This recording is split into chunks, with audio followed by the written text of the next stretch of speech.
Although someone, I think this was on Twitter. I should pull it up, but I thought it was really interesting because I was talking about kind of it feels like we carry on this Catholic marriage thing in the middle of a minefield, and the person said, "What if we think of marriage more as a farm field, where yes, there's stones, weeds, you may have dry periods, but it's not this hostile environment. It's like, how do we work?"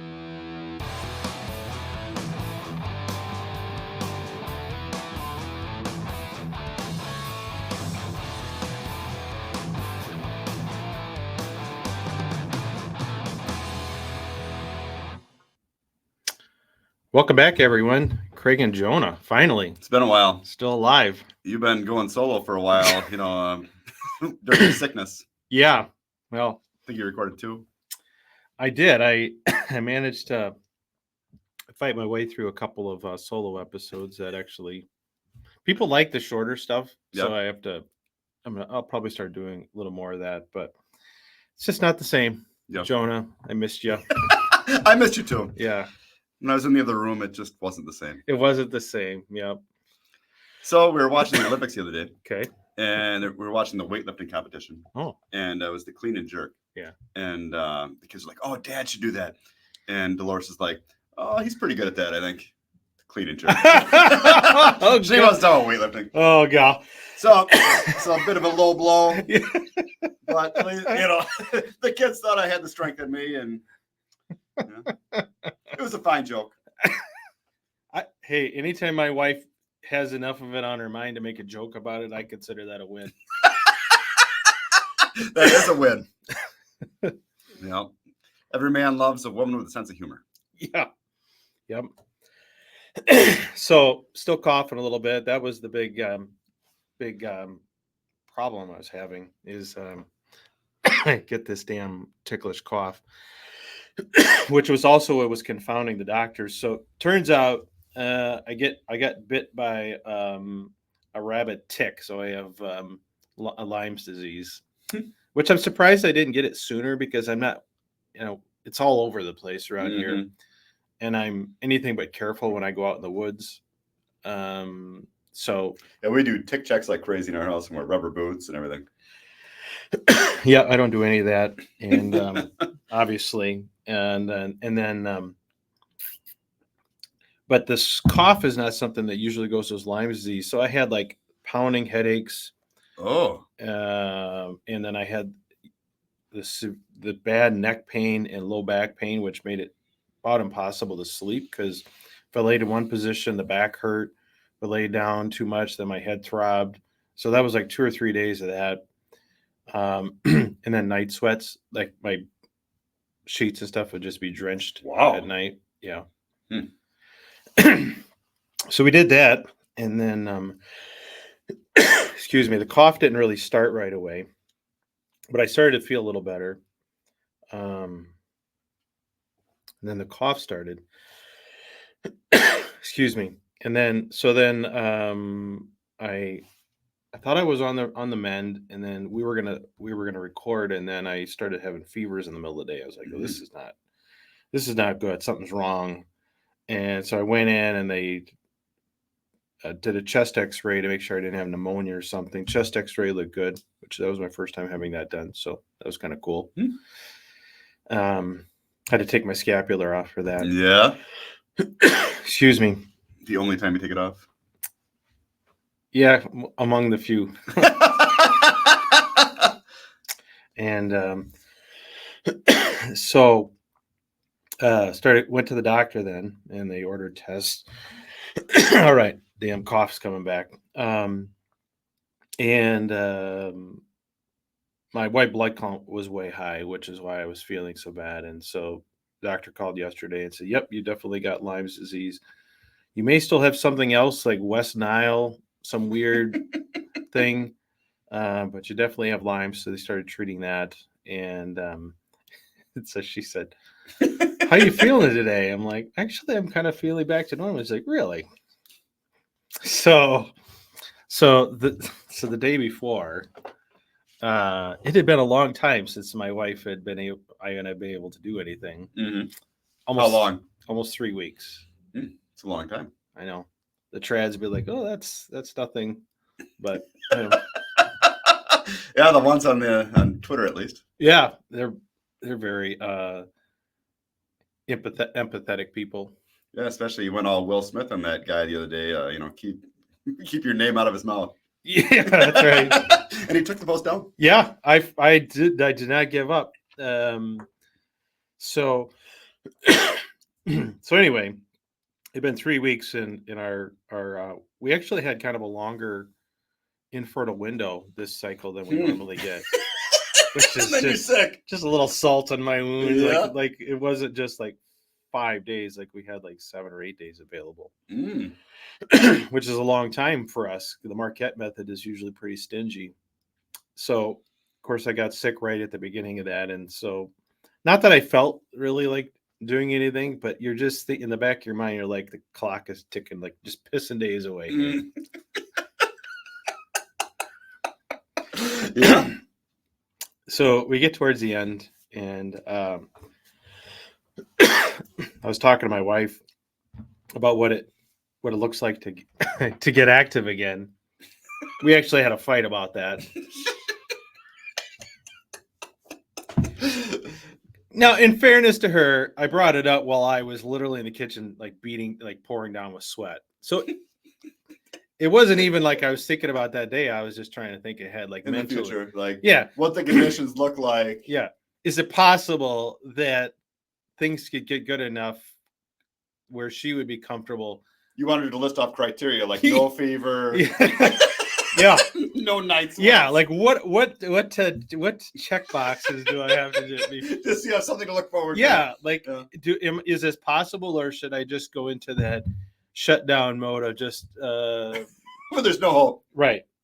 I just it's good to know. Yeah. So I attempted that. We had a fight out of the deal. Which resolved, but these things tend to result in fights. And so, but like literally the next day I was feeling a lot better. So you should ask then, maybe. I did. Maybe. Oh. So to the point where I was paying off the kids to go to sleep. The price for the 4-year-old and the 9-year-old was $2 each. I said, if you guys go That's fair. It's a fair wage. You guys go to bed right now, I'll give you each $2. Did your wife hear you say that? Oh yeah. She rolled her eyes. She looked at me. I said, a real man makes his own luck. Boy, that's really funny. So I wasn't taking any chances. Did they go to bed good then? They went to get pretty good. The older one, I had to pay $5 because he's just a harder sell. They didn't unionize on you after somebody. No, but I said you can't tell your other ones that I gave you $5. I said that's just between us. Best $9 I ever spent. But the whole time, and it was great. I mean, it had been 3 weeks, so it was great. I'm sure. Yeah, at that point, you just kind of got to show up. It all takes care. You don't have to be all Don Juan. You just nature just takes care of that. Autopilot. But the whole time, I'm like, don't cough. Don't cough. Don't cough. Like literally all the time. Like, just don't cough. Just don't cough. That's true. That was hard. That was literally the hardest part. Because the thing is that you didn't actually have COVID, right? Like no. You did a COVID test. Right. Yep. But the coughing still, despite it is unattractive, I'm sure. But if there is any potential for you to have COVID in the back of, another person's mind. Yep. So didn't cough, although excuse me, I'm coughing now. Got more self-control during that moment than now. Oh, that was hard. And then she wanted to talk for a while afterwards, and I'm like trying to how do I discreetly bury my head in a pillow and let out a good cough? And I hung through. That's good. So anyway, Well, that's way to persevere. yeah, You know. it's about arduous circumstances. So Yeah. Got to make the best of it. yeah, so I feel like I'm got some respite now. So I'll probably lose the rest of the infertile period, but then Yeah, you got to strike while the iron's hot, I guess. yeah. So Even anyway, if you got to pay your kids to go to sleep. I should have just started doing that a long time ago. Like that's the battle, especially in the summer. The summer is the worst because the kids just stay they're up later. And so for us to have time alone together as well, we have to stay up really late. Mm-hmm. Yeah, you get worn out pretty quick. Yeah. So anyway, that's kind of where I'm at. So Yeah, well, you're healing, getting better. yeah, now I'm on some antibiotics, so hopefully that speeds up the process a little bit. Yeah. Been drinking lots of orange juice and eating fruit and stuff. Trying to sleep more. Well, that's good. So yeah, those damn ticks. Yeah. Yeah. So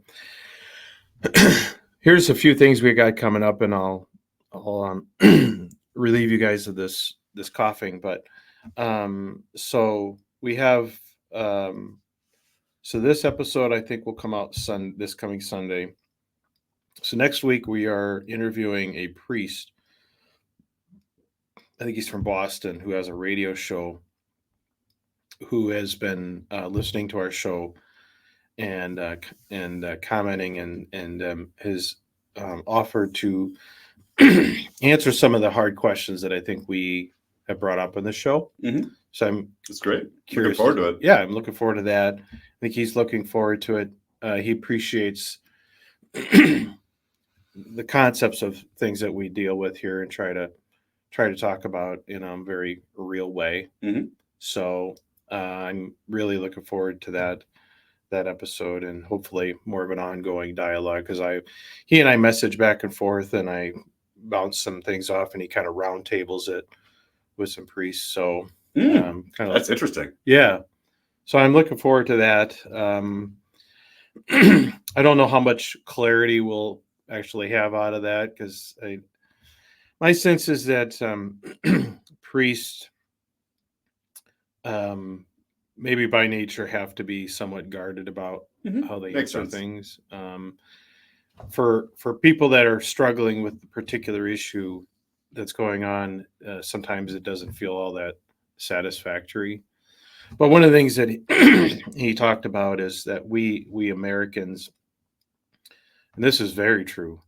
He's like, we're hyper focused on the sexual stuff, and then we have this constant fixation on like legalism and hell and mortal sin that doesn't apparently isn't really as prevalent in non-Western cultures. Well, and that's kind of how I've looked at it too, as far as it starts with prayer, and you should start there and focus on that, and everything else will fall into place. Mm-hmm. You can't be worried about everything and still have a prayer-filled life. Yeah. I was talking to a Lutheran friend of mine this morning who grew up Catholic, is very respectful of Catholicism, and we just have some really good dialogues. And I was talking to her a little bit, because she knows about the podcast, and I was telling her a little bit about kind of what you and I are doing now, and she was blown away. She had no idea that Catholic couples live under this type of constant concern and worry. I said it comes down to like a single act. You as a couple worry, is this going to send us to hell or not? And she's like, man, I can't imagine living that way. I said, well, most of us do. Yeah. It's true. And so yeah, it's that is I think one of the things that's so important to keep emphasizing is that marriage is between two imperfect people, fallen people, whatever, right? We all have our strengths and weaknesses. The dynamics of life are such that life throws you curveballs, could be job related, could be health related, whatever. But all this stuff, two people grew up in our own backgrounds, some trauma, some Mm-hmm. dysfunction, just whatever. And you put them together. And then part of the most intimate part of their life, good, bad, and otherwise, is going to be constantly done in this. It feels like you're in a minefield. You're subject to being scrupulous. Like you have to Yeah, be scrupulous about everything. yeah. You can only Someone, do it one way, and you better do it the right way. yeah. That is a that is not a fun environment to try and live and work out these things that very much depend not just on you as a person, but you as a Mm-hmm. couple. And that's where the Mary and Joseph argument gets really. It just doesn't hold water for me because they lived in a very unique circumstance. Mm-hmm. And obviously, Mary was sinless. Mm-hmm. Joseph could have been anciently old. We don't know. And he didn't struggle with any of this. But Mm-hmm. uh, their dynamic as a couple was just different than the average modern married couple. You know, Yep. they didn't have cell phone bills, internet bills, any of that Yeah. to worry about. Yeah. And just all the monetary needs we have as a family versus what they had to deal with. It was just different. I don't know. And plus they had the Son of God living in their house. They had their God living in their house, Yeah. which Yeah. I'm sure was interesting as far as working through problems. I mean, Yeah. if you had a problem in your marriage, you could just go to God. Yeah. Right. And get a direct response. I mean, I'm not saying that we can't go to God, but it's a little different. Yeah. No, I think that's right. So I don't think that. Well, I know people mean well. Mm-hmm. Comparing the situation of Mary and Joseph to a modern couple dealing with periods of abstinence and things like that is the same thing. Do you think that Jesus could have improved their relationship? Like, do you think that if Jesus, even as a small child, he would obviously be God and fully intelligent and aware, if he would say, Joseph, you're getting out of line here, this is what you need to do. I mean, that would be interesting. I mean, I don't have access to that. This would be a really good time to get some flowers, buddy. Go down to the market. Yeah. You don't even know why she's mad. Yeah, you have no idea. Don't ask why. Don't ask questions. Just do what I tell you to do. Yeah, just like with the donkey on the night of the Last Supper. There's going to be a guy there. Yeah. He's got a donkey. Ask if we can be in the upper room. Yep. Joseph, go get some flowers. Don't talk about this. Smile. It's going to be okay. That's the ultimate wingman there. That is the ultimate wingman. So, I don't know. Things are different. I would say. I think most of us toil in different circumstances. Although someone, I think this was on Twitter. I should pull it up, but I thought it was really interesting because I was talking about kind of, it feels like we carry on this Catholic marriage thing in the middle of a minefield, and the person said, "What if we think of marriage more as a farm field, where yes, there's stones, weeds, you may have dry periods, but it's not this hostile environment. It's like, how do we work with this?" And And produce something good out of it. yeah. And maybe not every farm has to grow the same thing, or maybe people maybe there's a season when planting this crop or that crop is better than others. Like, I wouldn't, that just is a much nicer image, I think. And I do think that is the difference. I know it's the difference between Catholics and non-Catholics is the amount of I don't know, freedom and discernment that couples have or feel like they have, and how they carry on their intimate lives. No, that's a great analogy because every marriage is different in its own way, just like every field is different in its own way. Yeah. Yeah. I mean,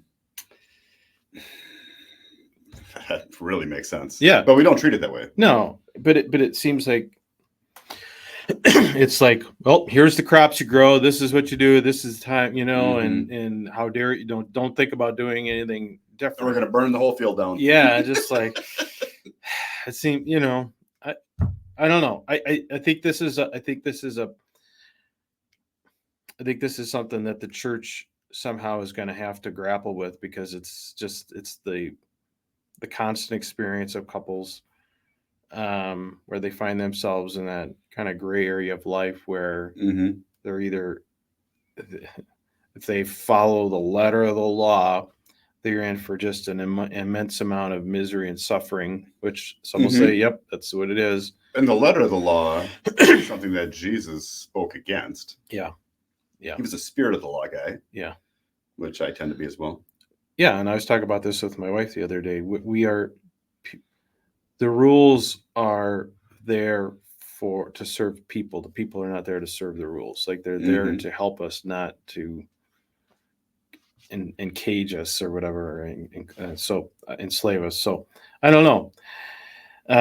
This is the plight of Catholics. I mean, and I think in some ways I'm kind of optimistic, but it's just hard to see so many people really struggling and burdening, and I struggle with this stuff still all the time. Definitely. Without always necessarily getting a lot any kind of empathy or acknowledgement or really satisfying answer to some of the Mm-hmm. responses you get. Because I think that God has to be more merciful than he's portrayed, into the letter of the law, people, just because there's no hope for anybody if we're living according strictly to the letter of the law, because nobody can live like that. And you can always find more ways to be scrupulous about the letter of the law. You can always find ways to improve upon it, to the point where you're just mindlessly living out rules without really loving God. Someone in the Discord had this piety arms race. That's funny. I thought that was hilarious. Like, it's just like there's this constant temptation to kind of one up. Mm-hmm. Well, if we can do it this way, what if we added this? Like, what? Mm-hmm. Add another genuflection there, or another devotion here, or whatever. Yep. And that kind of mission creep, because it's not badly motivated. Like, people are genuinely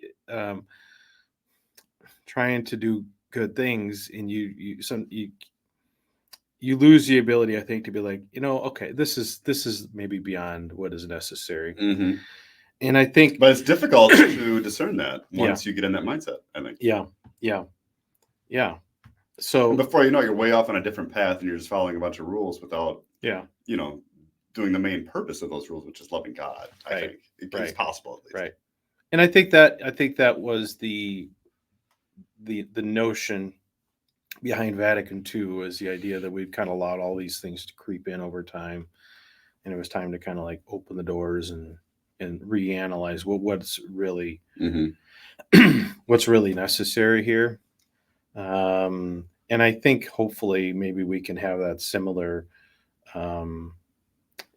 self-evaluation when it comes to the intimacy part of things. And it makes sense. I mean, it's something that affects all married couples, hopefully more than once a week, or like all the time. I mean, you need to have intimacy in your marriage, otherwise it's just a friendship, which isn't bad, but if you can keep it at a friendship, that's important. I mean, they say that divorce starts in the bedroom and ends in the courtroom. I mean, that's a fair statement. Yeah. That's for sure. So so I'm excited about some of those guests coming up. I think we have some interesting topics to dig into. Hopefully I'll be fully 100% in the next week or so. But it's good to get together again. It is good, Jonah, and I'm glad you're not contagious. I have no fear. Yeah, good. I'm all masked up over here. I'm not. I'm kidding.